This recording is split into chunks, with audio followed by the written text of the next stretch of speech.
8. Underworld की कहानियों की श्रृंखला में आप सभी का स्वागत है। मैं आरजे मनोहर आज आपको एक ऐसे डॉन की कहानी सुनाने जा रहा हूं। मुंबई का वो डॉन जो बाद में डैडी के नाम से मशहूर हुआ, अरुण गवली। 1990 के दशक में जब मुंबई में गैंगवार जोरों पर था, सारे गैंगस्टर देश छोड़ के भाग रहे थे, तब अरुण गवली ही था जो मुंबई छोड़कर नहीं गया। सफेद टोपी सफेद कुर्ता पहनने वाला मुंबई का वो डॉन जिसका दाऊद इब्राहिम के साथ 36 का आंकड़ा था। आए दिन डी कंपनी के साथ गैंग वॉर चलता था। 90 के दशक में वो अरुण गवली सुपारी किंग और डैडी के नाम से मशहूर था। 17 जुलाई 1955 को अहमदनगर जिले के कोपर गांव में जन्मा अरुण गवली और उसका भाई किशोर उर्फ पप्पा 1970 के दशक में मुंबई आए थे। शुरुआती दौर में अरुण गवली मुंबई के टेक्सटाइल मिल में काम करता था। 1970 से 1980 के दशक तक मुंबई की टेक्सटाइल इंडस्ट्री में हुई बहुत सी हड़तालों की वजह से कई मिलों में ताला लग गया और बहुत से नौजवान इससे बेरोजगार हो गए, जिसमें गवली भी शामिल था। इसके बाद गवली राम नायक और बाबू रेशम के भाईकला कंपनी में शामिल हुआ, जो सेंट्रल मुंबई के भाईकला, परेल और 7 रस्ता इलाके में जुर्म का कारोबार चलाते थे। 1984 से 1988 तक भाईकला कंपनी ने दाऊद के डी कंपनी की कई मामलों में मदद की। साल 1988 में एक पुलिस इनकाउंटर में रमा नाइक के मारे जाने के बाद अरुण गवली ने इस गैंग की कमान संभाल ली और अपने घर दगड़ी चाल से अपराध का धंधा चलाने लगा। अब सुनाता हूं आपको कि ऐसा क्या हुआ कि डी कंपनी से बात बिगड़ने लगी। कैसे शुरू हुआ गवली गैंग और डी कंपनी के बीच गैंग वॉर।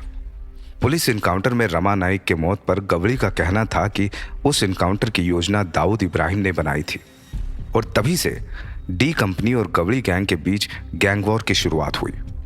गवली का गैंग काफी खतरनाक था और इसी वजह से डी कंपनी के शरद शेट्टी, छोटा शकील और सौत्या उर्फ सुनील सावंत, इन जैसे बहुत से गैंगस्टर मुंबई छोड़कर दुबई भाग गए थे।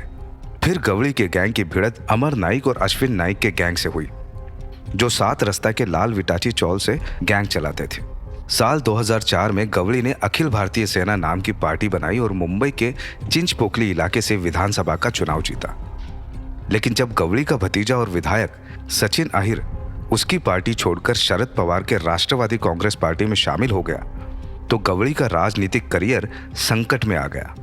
बाद में लोकसभा चुनाव में सचिन अहिर एनसीपी के टिकट पर गवली के खिलाफ खड़ा हुआ। इसमें दोनों को हार का सामना करना पड़ा और शिवसेना के मोहन रावले ने यह सीट जीता। गवली की बेटी गीता हाल में बीएमसी चुनाव में कॉर्पोरेटर बनी थी। पुख्ता सबूत ना होने की वजह से कानून के शिकंजे से हमेशा बचता रहा अरुण गवली। मुंबई पुलिस ने कई बार दगड़ी चौल की बिल्डिंग पर रेड डाली और फिर गवली के अंडरवर्ल्ड ऑपरेशन को तोड़ने में कामयाबी भी मिली। कई आपराधिक मामलों में गवली को गिरफ्तार किया गया और कई बार वो लंबे समय तक जेल में रहा, लेकिन पुख्ता सबूत न होने की वजह से कानून के शिकंजे से बचता रहा। फिर शिवसेना के नेता कमलाकर जमसंदे की हत्या के आरोप में वो फंस गया और अदालत ने अगस्त 2012 में उसे सजा सुनाई। साल 2015 में मराठी फिल्म दगड़ी चाल, इसमें कलाकार मकरंद देशपांडे का किरदार, जिसे डैडी भी कहा गया, अरुण गवली के जीवन पर आधारित है। साल 2017 में रिलीज हुई हिंदी फिल्म डैडी भी गवली के ही जीवन पर आधारित है, जिसमें अर्जुन रामपाल ने गवली का किरदार निभाया है। चलिए अब मैं आपको अरुण गवली से जुड़ी हुई कुछ दिलचस्प बातें आपको बताता हूं। दगड़ी चाल को अरुण गवली ने अपना गढ़ बना लिया था। कोई आम गैंगस्टर तो क्या, इस दगड़ी चाल में पुलिस का घुसना भी मुमकिन नहीं था, क्योंकि यहाँ के लोग उसे रॉबिनहुड की तरह मानते थे। किसी की भी हिम्मत नहीं थी कि बिना अरुण गवली की इजाजत के कोई इस चाल में घुस पाता। शायद पहली बार ऐसा हुआ था जहां पर अरुण गवली ने यहाँ पे जो बॉडीगार्ड्स थे या फिर गैंगस्टर थे, उनको सैलरी पर रखा था, यानी महीने के वेतन पर।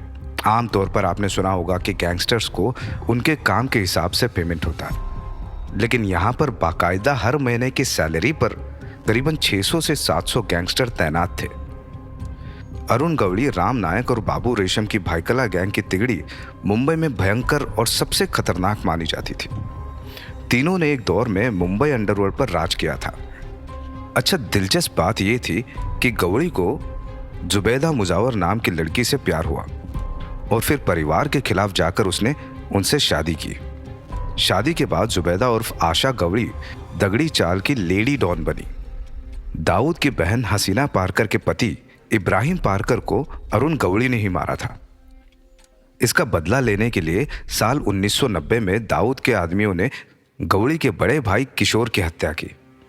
कहते हैं कि पारकर की हत्या ही गौरी और डी कंपनी के बीच दुश्मनी की सबसे बड़ी वजह बनी थी। अरुण गौरी अपने दगड़ी चाल के सभी रहने वालों का ध्यान रखता था।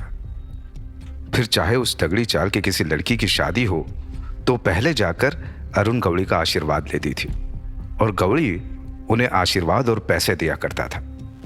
गौरी ने आर्थिक रूप से वहां के लोगों की काफी मदद की और इसी के चलते अरुण गौरी को डैडी के नाम से भी जाना जाता था। एक समय ऐसा भी था जब शिवसेना गौरी की मदद करती थी। एक रैली में शिवसेना प्रमुख बाल ठाकरे ने कहा था कि अगर पाकिस्तान के पास दाऊद है तो भारत के पास गौरी है। लेकिन फिर बाद में शिवसेना और गौरी की रिश्ते में दरार आ गई। साल 2004 के चुनाव में महाराष्ट्र असेंबली का चुनाव गौरी ने 11,000 से ज्यादा वोटों के अंतर से जीत लिया था। शिवसेना के कॉरपोरेटर कमलाकर जमसिंदेकर की हत्या के मामले में दोषी पाए जाने के बाद मुंबई की मोकोका अदालत ने अरुण गौरी को उसके 11 साथियों के साथ सजा सुनाई। गौरी पर इससे पहले भी 40 मुकदमे दर्ज थे। बात तो यह भी है कि जेल भी उसके लिए एक सुरक्षित अड्डा था, जहां से वो अपने प्रतिद्वंदी दाऊद इब्राहिम, छोटा शकील और छोटा राजन के गिरोह से उसके खिलाफ किए गए हत्या के प्रयासों को रोकने में मदद मिलती थी। कहा यह भी जाता है कि अपनी छवि को बदलने और पुलिस के एनकाउंटर से बचने के लिए गौरी ने अखिल भारतीय सेना के नाम से एक राजनीतिक दल भी बनाया। अरुण गौरी पर कई तरह के गंभीर आरोप हैं, जिनमें हत्याएं, मनी लॉन्ड्रिंग, कालाबाजारी, नकली माल, धमकी, रिश्वत और हफ्ता वसूली करने का आरोप है। सुपारी लेकर हत्या करने की वजह से उसका नाम सुपारी किंग के नाम से भी मशहूर हुआ। 60 के दशक से करीब दर्जन भर हाई प्रोफाइल डॉन ने मुंबई पर प्रत्यक्ष अपना शासन किया और उन्हीं में से एक नाम अरुण गौरी का भी था।